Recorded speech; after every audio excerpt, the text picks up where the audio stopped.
Viral, mobil septic tank alami kebocoran di jalan depan Masjid Lamongan. Truk pengangkut pembuangan septic tank mengalami kebocoran di bagian belakang sehingga muatan truk tersebut jatuh dan berceceran di jalan raya. Jumat, tanggal 24 Desember tahun 2021. Kejadian tersebut mengakibatkan bau yang menyengat. Sejumlah pemotor juga terjatuh akibat jalan yang licin.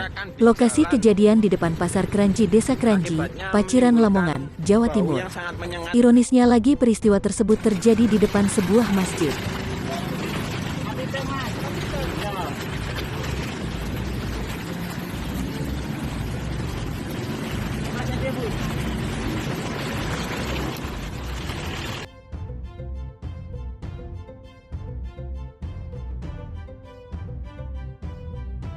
Terjadi tragedi di depan Pasar Baru Desa Kranji.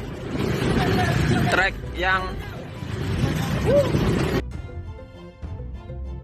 yang memuat sejumlah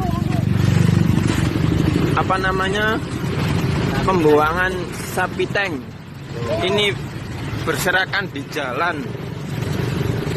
Akibatnya menimbulkan bau yang sangat menyengat.